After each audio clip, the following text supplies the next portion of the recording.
Hey everyone, welcome back to my channel. This is Coffee with Katie. I have my She Had the Temper of a Deranged Goose mug. I couldn't get to the cold brew with that sip, but this is a vanilla cardamom cold brew from Trader Joe's with some vanilla cream cold foam. Pretty excited. It's good. So today's video is going to be some spooky book recs. I know we're like most of the way through October, but I was thinking about this the other day and wanted to do just some spooky, creepy book recs. So without further ado, let's just get into it. Now, there are ones on my shelf that I haven't read that I think would be spooky or are spooky, but I'm only using ones that I have personally read.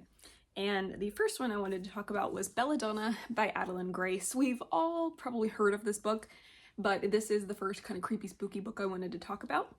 In Belladonna, you're following a girl who cannot die. So she was poisoned as a child, and when death came to claim her, because death is this like personified being, when death came to claim her, he was unable to claim her, and he was intrigued and didn't really know why, and her entire family and everyone at the party at her house at that moment died.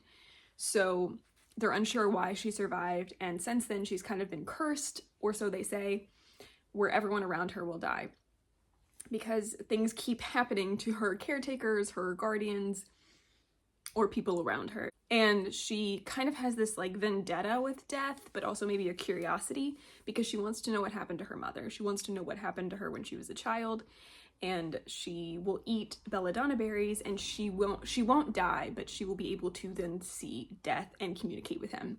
And she can see ghosts as a part of all of this that's going on with her, and this like curse and mystery behind it. And so she kind of tries to help solve mysteries sometimes with the ghosts to figure out what happened to them. When her other caretaker mysteriously passes away, her cousin and uncle come and they let her live with them, and this is in the wake of her aunt's death, and she finds out that she can see her aunt's ghost, and that maybe she was murdered, and trying to solve that mystery. So because she can see ghosts, because there's a lot to do about death, it is a pretty creepy book. I say this one is probably the creepiest out of the three. Foxglove is also a little bit creepy because this is a trilogy, but Belladonna is pretty creepy, and it's kind of like a gothic type of a vibe with a fantasy element. But I did really like this and the trilogy in general. But it's an interesting, creepy type of a read. Next is A Study in Drowning by Ava Reed. For the life of me, I cannot find my copy of this book. I don't know why. But I read this year. I read this fairly recently, and the spooky, creepy vibes are immaculate. It's more dark academia, gothic, creepy, gloomy type of a setting. It's very rainy, very dark, very overcast. The feeling I get with that is the same feeling when you're reading Wuthering Heights. I know that it takes place in multiple seasons, but it always feels very overcast and dark and gloomy, and that's kind of how this book feels. She is an architecture student because she wants to be a literature student, but the Literary Society doesn't want women in their program, and architecture is one of the only programs they are letting women in. And she competes to be chosen for this project to work on her favorite author's house. He has passed away and it is left to his family, and it's kind of like falling apart. And so she gets chosen for this project to compete and propose a renovation for it and a rebuild for this house. But immediately things are kind of off, and things with herself, she's kind of rejected by her family. She struggles with some mental things, and they're not sure if you're kind of not sure as the reader, and they're not sure as well if it's mental health that she's struggling with and kind of seeing things, hearing things, or if it's something to do with some sinister fairy magic. Because there was some things that happened when she was a child. I don't want to like spoil a whole lot for you, but there were some things that happened to her as a child, and so you're not sure if it's magic and sinister stuff like a curse, or if it's mental health, and if she's seeing these things or not. And that becomes a lot of the creepy elements. There's also a lot of like talk about passed away people, like the author and his family, and if there's ghosts involved or not. And the setting itself is kind of creepy and gloomy, and just kind of that eerie feeling overall. It's not like a horror book, it's not like super scary, but it is creepy and eerie and unsettling at times. And it also delves into a lot of topics that can be difficult, like grooming and inappropriate behavior, and being powerless as a woman, not being believed because you're a woman, And I didn't expect those topics or a lot of the dark and real topics that come up in this book, but they are definitely present. So if any of those like trigger you, just be aware of them. But I thought overall this book was really good and would recommend it if you're looking for a very spooky, atmospheric read. The next spooky book I would recommend that I didn't think about right away, but the more I thought about it, the more I think it needs to be in this video. And that is The Book of Doors by Gareth Brown. This is more on the other side where it starts fine and very magical, and then it gets creepier and more sinister and more intense and real as it goes. So the premise of this is that the main character finds a book because it was left to her in a will,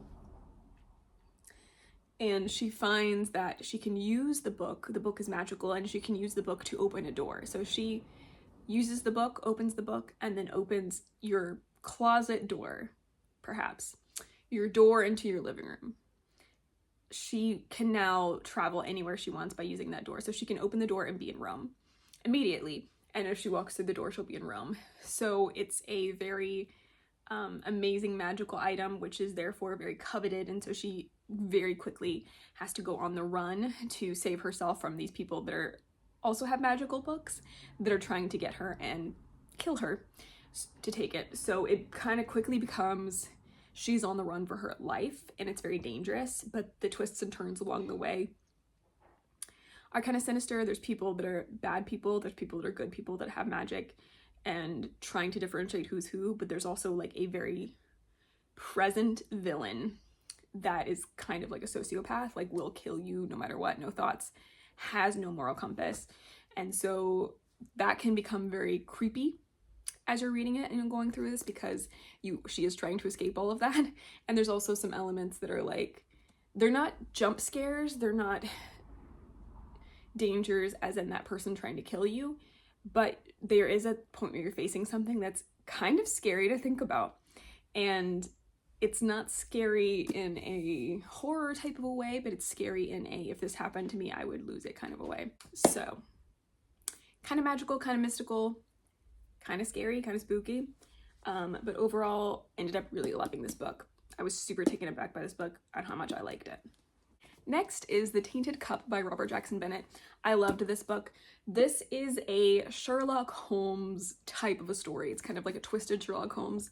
And the premise is that the apprentice of the Sherlock Holmes-like character is trying to investigate some deaths where they think that this magic, this like spore type of a magic that shouldn't be existing, is making its way into the society. And it seems that a man was killed by plants spontaneously, by a tree, I think exactly, spontaneously erupting from his person, instantly killing him. And so they're trying to investigate that. It has some like eerie kind of spore plant magic where it's like a plague, it's like a disease that will infest if it's given a chance to grow. And there's things called the Leviathan, it's like the Leviathan's Wake series or something. And the Leviathan that is like surrounding the city, its blood is magical and it's like bad magic. So if you get a hold of it and use it to create things or use it in certain ways, then it'll like wreck you. So it has like the murder mystery element, which is spooky, but also the different ways that they use the magic. Or there's also, I guess it's part of the magic system where there are alterations to people. So the apprentice of the Sherlock Holmes character has the enhancement of memory. So he has a great memory, photographic memory. He can recite the words exactly back to you. It's really interesting. So that's one of the things. Another one could be this, you can smell really well. Another one could be like you're basically a person of the night. And it all like plays into your physiology to make that happen. So it's very kind of creepy and eerie at times, but it's not, again, horror spooky like that. But it's a murder mystery. So there are like some dangerous elements, there's mystery elements, you're trying to solve what's going on. I really enjoyed this and I cannot wait for book 2. That's kind of like more spooky greenhouse, I feel like. There's not necessarily a greenhouse, but the plant aspect I really enjoyed, even if it's scary. The next one is a little bit more horror-ish, but it's also more on the humorous side, which we'll get into. But that would be City of Nightmares by Rebecca Schaeffer. I've talked about this book before, as I've talked about all of these books, but I love this book. I think it was so fun. But the premise of this is, in this city, in this world, when you sleep, you will dream, or you might dream. And if you dream, you will have a nightmare and you will turn into your worst fear. So if I fell asleep, say my nightmare is a rhino, say like my worst fear is a rhino. If I fell asleep in this world and I had a nightmare and I dreamed, I would turn into a rhino. So, and then I would plague the streets of this city. It's kind of like a city like Gotham, where everyone's kind of the worst and everyone has bad intentions and you're just trying to survive.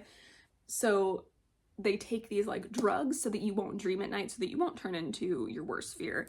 But it has happened to many, many, many people. And it really depends on what your worst fear is, depending on how you will plague the city, right? So if I turn into a giant rhino trying to kill people, it's bad, probably gonna get put down. But if your worst fear is becoming a vampire, you'll become a vampire and you can still function in society. So it's kind of a very interesting world to explore in. But the main character is a coward and is terrified of all of it, terrified of becoming a nightmare, terrified of just her shadow, like literally anything that moves. So the dynamic of following a main character that is a coward, that is also trying to help people and move the plot forward, is a very interesting dynamic. And I really enjoyed this duology. It's only 2 books, the duology is out. I really enjoyed it. I thought it was really well done, and it's very humorous as well. So it's a little bit creepy and spooky, but you're not gonna freak out because there is that like light humorous element, even though there's darker themes. So would recommend that if that sounds like your vibe.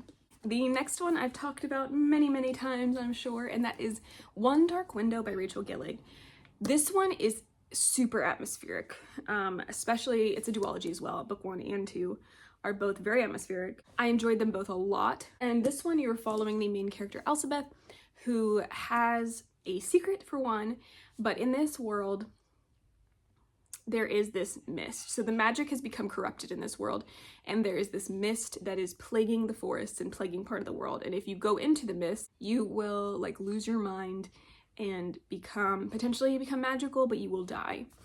And anyone that has magic in this world has some sort of degeneration. So if you have magic, you have some sort of ailment, or you will die, or something will happen to you. There is some like cost to it if you have natural magic. And the natural magic is kind of the part of the mist and just all these other factors. But in this world, the only safe way to harness magic is with these cards. They're kind of like tarot cards. So they have like the black horse, and the way you harness the magic is you take the card and you tap it 3 times, and then you are harnessing that card's ability. So the black horse, you will be super strong and super fast. But like the other type of magic, there's always a cost. So if you use it too long, this will happen to you. So there's one that's called the Maiden, and it will give you like insane beauty. But the more you use it, the more you will lose your like emotions and become kind of like a robot. So they're very interesting. The magic system is super interesting. The card system is very interesting. And she has a secret because she has natural magic, but she also has this thing called the nightmare living inside her head. And it's kind of like a symbiotic relationship, except eventually the nightmare will take over if she's not careful with how she uses the magic and other factors. And so she's kind of it's kind of a race against time. So it's pretty creepy, pretty spooky. The atmosphere is spooky. The powers that be, the king, etc., is evil and trying to use the magic to his own gain. And also if you have natural magic, they're like slaughtering you on sight, which is horrible and very unjust. And so instead of trying to fix the problem, he's trying to like use it to his advantage. And so her and some other people that she meets along the way are trying to gather all of these cards to return them to the wood, to break this spell basically, and have magic return to its normal functioning thing where it's not harming everyone. So the book isn't really good. I've really enjoyed this story, and I'm looking forward to reading more from this author because she has a book coming out next year, I believe. But the spooky, eerie vibes in this are immaculate. They're there. So if you're looking for a really spooky, eerie read with a little bit of romance, go for this one. And then we have one I really, really love, and that is Stalking Jack the Ripper by Carrie Maniscalco. This is a YA fantasy, but it's more of a kind of paranormal, not really super fantastical element type of a book. But as the title suggests, she's trying to investigate the Stalking Jack the Ripper murders. So she is a woman, and in this world, as it makes sense. It's like in 1900s London or something. She wants to be a forensic student, and so the only way to do that is to kind of get her way in somehow. And so her uncle allows her to volunteer in his laboratory so that she can work on forensics and do autopsies and things like that to work with dead bodies. And she's really interested in like the forensics elements of that, but she also wants to use it to solve murders, which is really cool. So she starts kind of investigating the murders of Stalking Jack the Ripper, and the story goes from there. But I really enjoyed this. I like true crime, murder mystery type books, and so that with the humorous elements of this age period and Thomas Cresswell, it was a super fun series. Loved this book, loved the series, and would highly recommend it if you've been dragging your feet on reading it. But obviously it's kind of spooky because she's investigating some serial killers. This next one is probably the only one I would consider true horror genre, even though it's not horrible. It's not the worst, but it's like probably one of the caps of what I can handle as a person that does not read horror, and that is House of Salt and Sorrows by Erin A. Craig. She writes these kind of YA spooky horror type books, and I was hesitant, but I'd heard really good things about it, and I actually really enjoyed it, even though it's not usually my genre, to the point where I have the second book in the series that I want to read probably soon. But this is a 12 Dancing Princesses retelling, and several of her sisters have been killed, and it's really hard to describe the story, but they keep getting invited to these parties, and there's this mysterious person there, and she's trying to figure out why these people are going missing, and they keep going to these balls every night, but she's starting to wonder if her sisters' deaths weren't accidents. And there's a lot of like paranormal elements of creepy scenes in the book, really disturbing imagery, and it's kind of a race to see if she can solve what's going on before her life is claimed. This has very gruesome and creepy elements, more so than probably all of the others I've talked about so far, and I would say if you can't handle any of it, don't read it, but I was able to handle this. The story kind of moves itself along. There's enough mystery and intrigue that you're going to keep going, but there are several things that happen that are really, really disturbing and creepy. But it was interesting. I think it had a pretty good ending. I would give it a shot if you're kind of like wanting to sort of delve into horror, but it's much more tame from what I understand than most horror books. But this is also more of a dark sea, oceany, manor on the sea, dark, creepy read. So that's kind of more of the atmosphere, is you're like on the ocean, on the sea, and there's creepy things happening. And next is Gilded by Marissa Meyer. I love Marissa Meyer's books. This duology wasn't my favorite, but it is much darker than the rest of the books that she's written, in my opinion. This is a Rumpelstiltskin retelling, and you're following the main character who lies a lot. And in doing so, kind of creates a girl cried wolf situation. But she ends up getting in a situation where she is surrounded by the wild hunt with the evil Erkling. And she lies and tells him that she can spend gold. And he comes and takes her back to his castle and demands that she spends gold, and that's where the kind of Rumpelstiltskin stuff comes into play. This is very creepy because it's very dark, snowy atmosphere. There's some scary things that happen in this duology. There's some terrible things that happen in this duology. All of it's kind of creepy and spooky.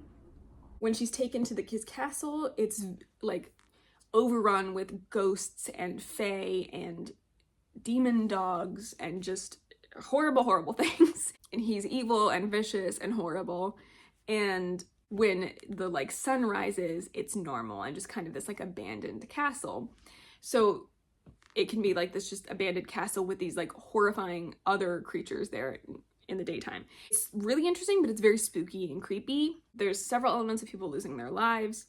And I would suggest this if you want something more creepy, on the creepier side, the spooky side.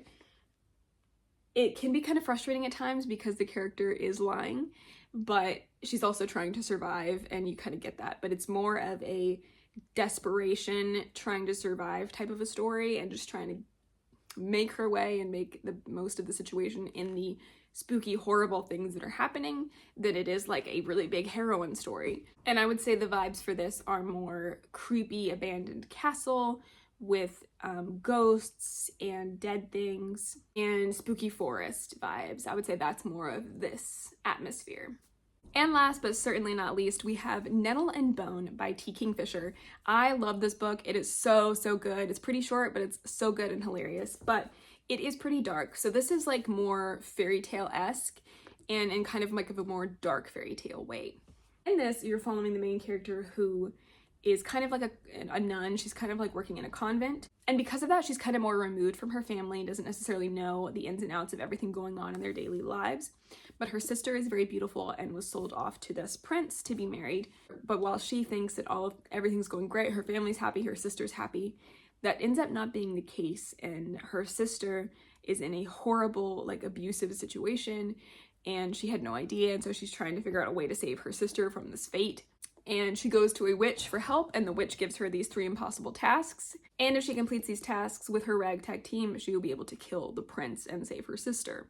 So the Grave Witch is the one that kind of gives her the tasks and is helping her a little bit along the way. She also has a fairy godmother who is like more reluctant and kind of sucks at what she does. A former knight who has his own baggage but is also kind of charming and funny. And a chicken possessed by a demon, which is hilarious. But all of them together are trying to work on this mission to save the sister. But while it is really humorous, it's also got a lot of dark humor. It has very dark elements of, you know, abuse and more dark fairy tale vibes than the happy fairy tale vibes we're aware of. It's more like grim fairy tales than Disney fairy tales. But the humorous aspects of this really lighten it up and make it kind of beloved and fun. But it is pretty dark, and it's very atmospheric because of that, where they're like going through the woods and solving these things. There's like a bone dog, and so it's very like kind of not Halloween-y, but kind of spooky Halloween vibes, autumnal vibes, and spooky and eerie. But because of the humor, it really lightens it up. It's very hard to describe, but it's very dark, but it also has that humorous element. All of that combined into the dark story of trying to rescue her sister makes it very good, and I really, really loved this book. So definitely give this a shot if you haven't already. Well, those are all of the books that I'm going to recommend today for spooky reads. I could probably pull some more together if you want me to do a part 2 of this at some point in time, but those are all of the recommendations for now. If you have a spooky book recommendation that you would suggest that I read, please leave it in the comment down below. I would love to know. But as for now, that is it for today's video. Please like this video if you liked it, subscribe if you want to, and I will see you next time. Stay safe and caffeinated. Bye.